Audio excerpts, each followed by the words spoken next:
Nuwun sewu Bapak.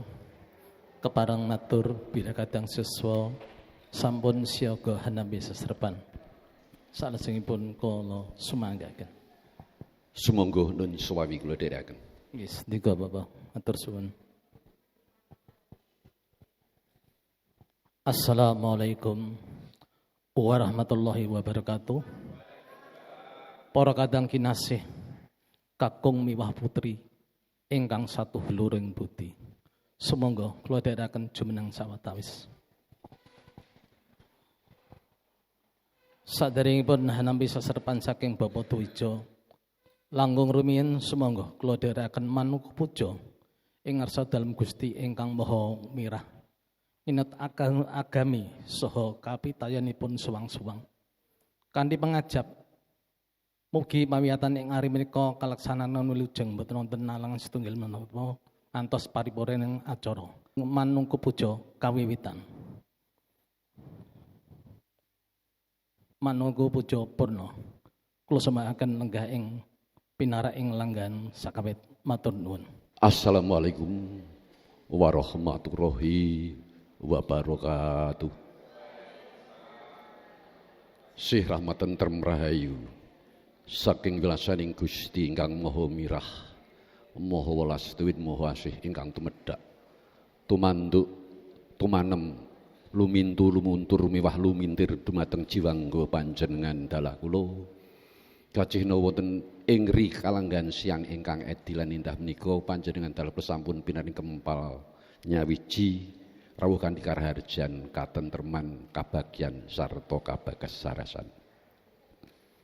Sasampunipun panjenengan manungku puja nut agami so kapitayan panjenengan sewang-sewang bilih ing kalanggan menika wonten ing siang menika panjenengan badhe nampi serepan bab adat tata cara wonten ing malem midodareni utawi sinebat puruhitan ugi jonggolan.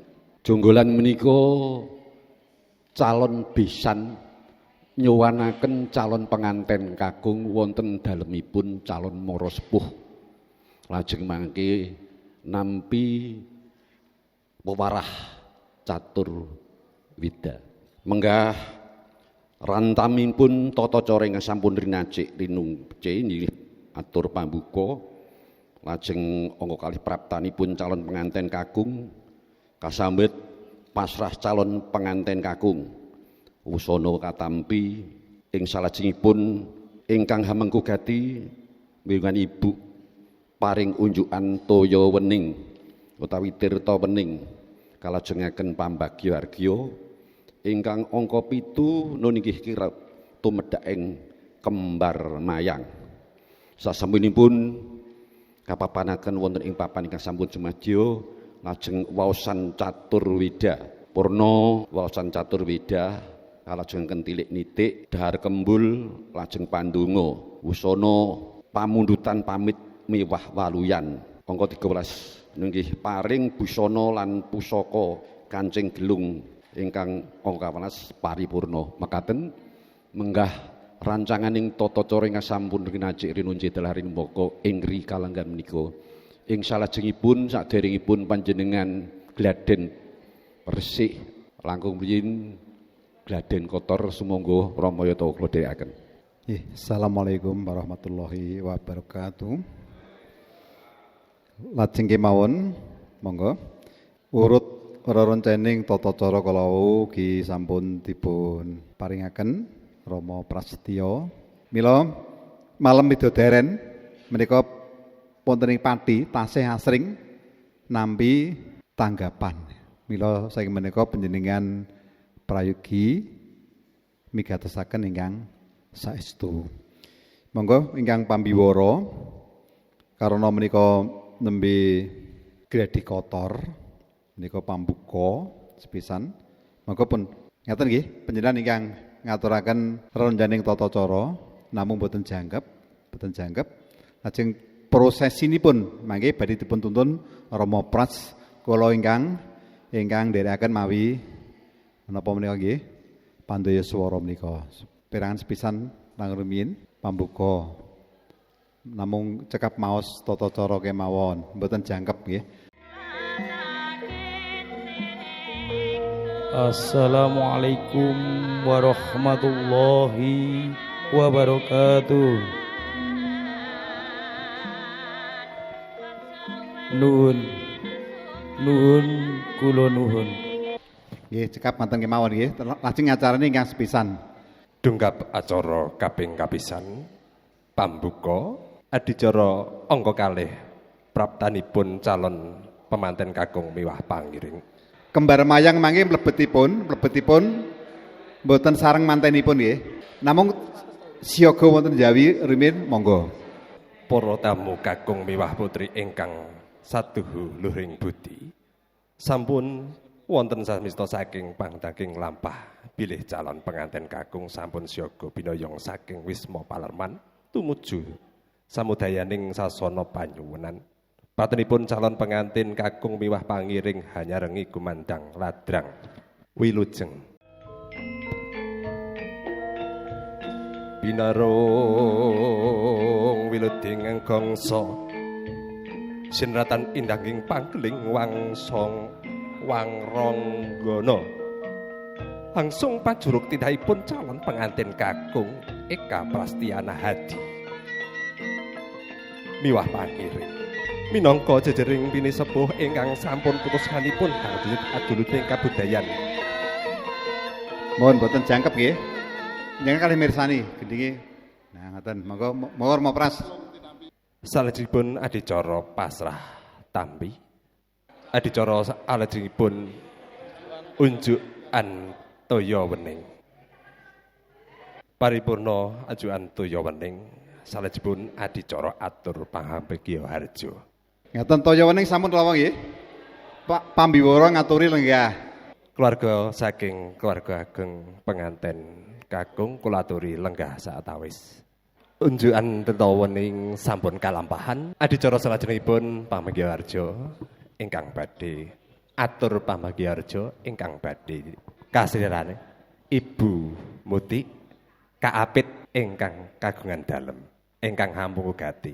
Sumangga kula dherekaken. Nuhun. Assalamualaikum warahmatullahi wabarakatuh. Pre-memory. Nuhun.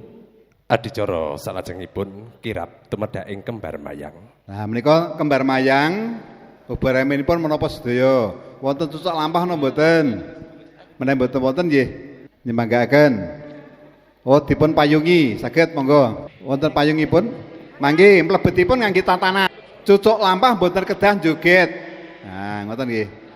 Menika Kiai Saraya Jati entanipun ingkang dipun utus ngupadi sekar mayang. Kembar mayang menika kacariyos mangke mlebetipun wonten kamar manten.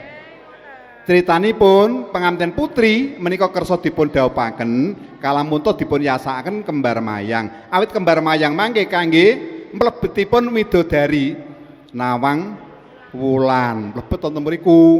Dados manggone mboten wonten sak nggon-nggon nanging mlebet wonten mriku. Wonten kamaripun penganten. Nika nggih, mila mangke sasampunipun dumugi wonten ngajeng mriki, pamangku gati pundi? Panjenengan nggih nampa etak-etak ngeten etak-etak nggih sing digawe niku duwe anak wedok. Mun kula tak anggit basa biasa men nggih, duwe anak wedok ditanting. Nduk, piye nduk? Sida gelem tak dhawuhke. Nggih Pak, aku gelem didhawuhke nek diyasake kembar mayang. Oke, tak gawekno. Jenengan pun utusan Kiai Saraya Jati padoske kembar mayang. Bedal. Lah niki pun teko, etak-etak pun teko. Lah teko dak ampun diaturke jenengan nggih. Diaturke sing digawe to niku. Niki lho Pak kembar mayange sing dialukane anakmu wedok. Ngoten lho Mas nggih. Oh, ngaten. Jenengan tampi dilebokke kamar mriku. Lah, lek mlebokke kamar sing mlebetke nggih, petugase nika mboten napa-napa, mlebu mriku. Ning jenengan tetep nderekke mlebu mrono. Ngaten nggih? Nika. Pun cetha nggih, dipun acarani Mas, Pambiwara ngacarani. Tata cara salajengipun, monggo.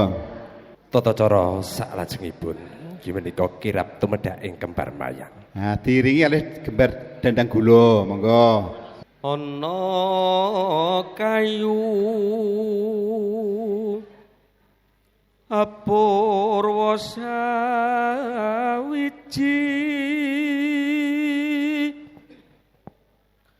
wit bawana apang kiblat papat akodong megoru membe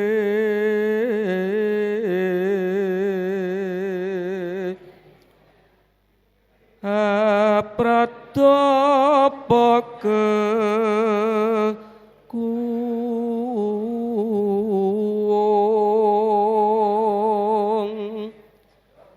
kembang lintang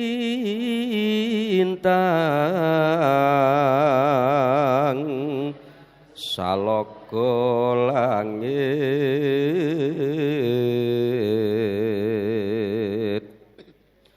sariandaru kilat wa surya lan tengsu asirapun lawan udan apa pucuk akasa bungkah pratiwi oyate banyu patra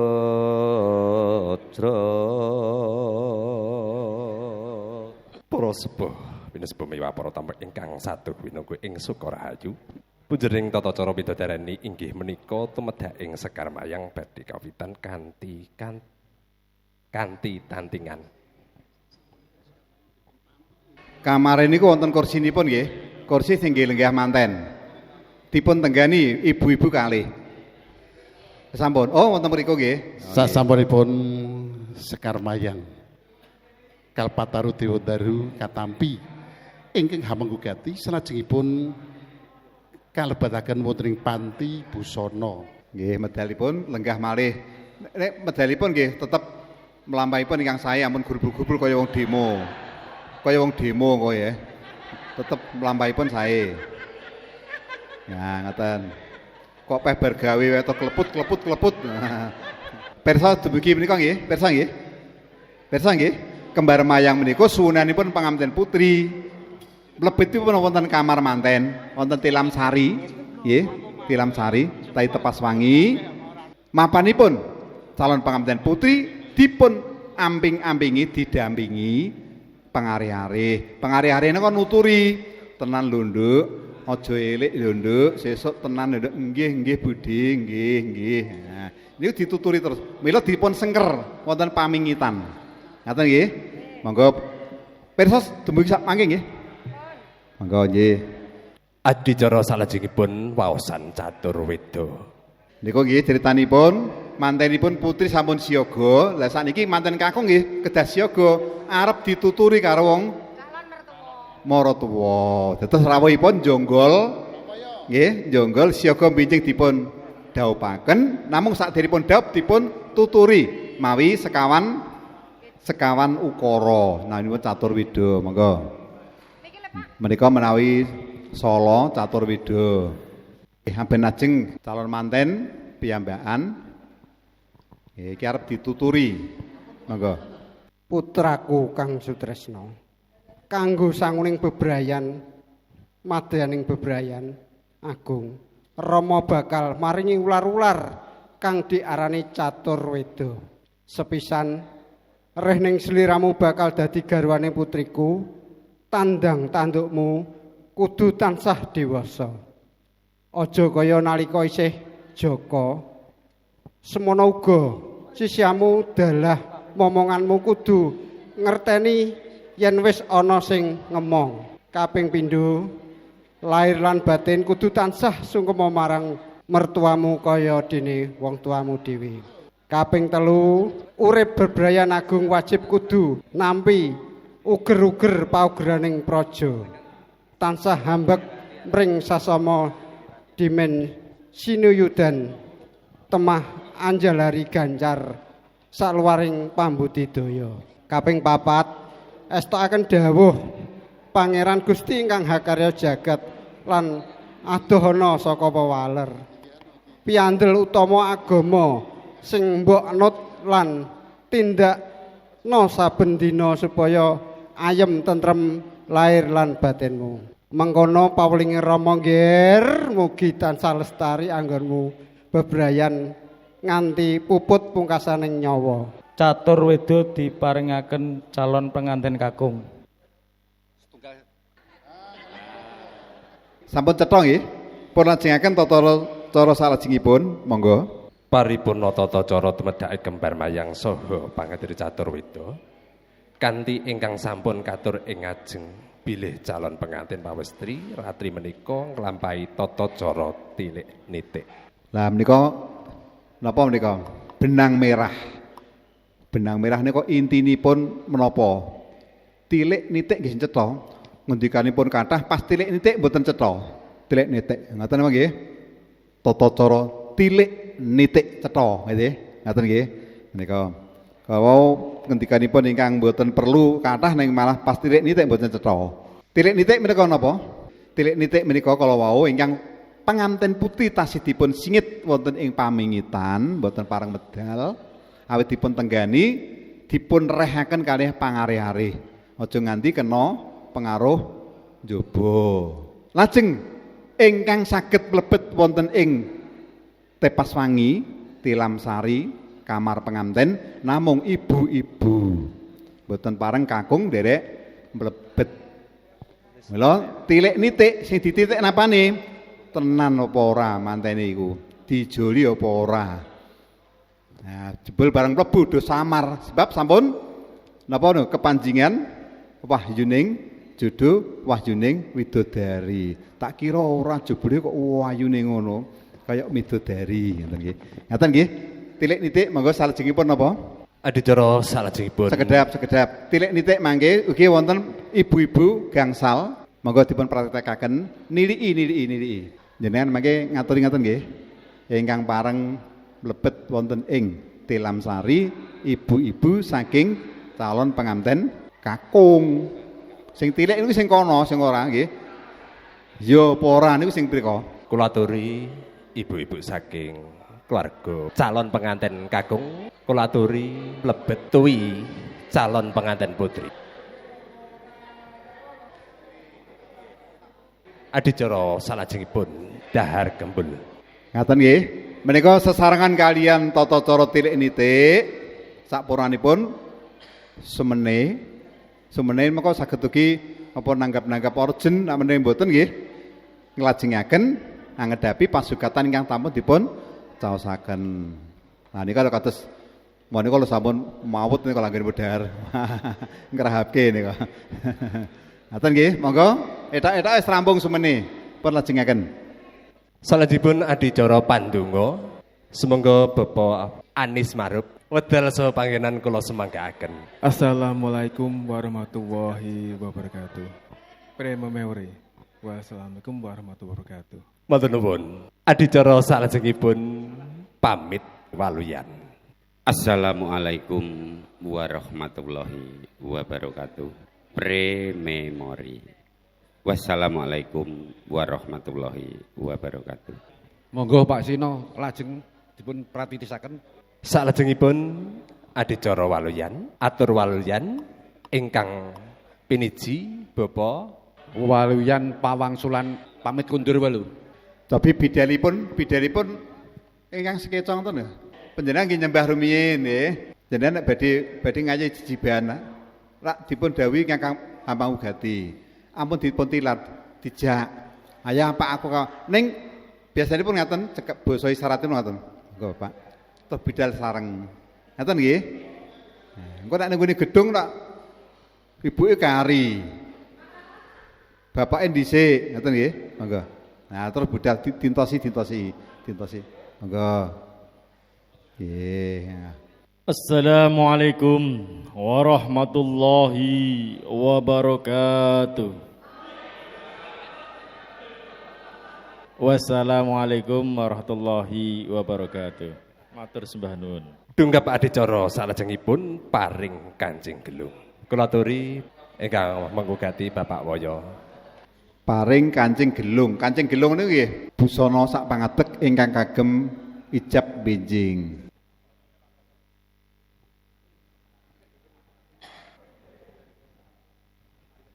Sekedap nggih, madhepipun tapi kersanipun mboten ngungkuri tamu. Nah, nggih. Nek benjing mboten badhe kelentu awit dipun tata kalian juru foto. Purna paring Kanjeng Gelung. Salajengipun atur pamit saking keluarga agung. Keluarga agung calon pemanten kakung badhe kundur. Nguntapaken kunduring calon bisan. Nguntapaken kepareng kula dherekaken nguntapaken kunduring para tamu monggo. Dadi niku gaden kotor, lajeng gaden bersih pun siaga sampun para kadang sedaya sampun pirsa. Nggih, sampun. Monggo kula dherekaken. Sepisan mangke wonten pambuka.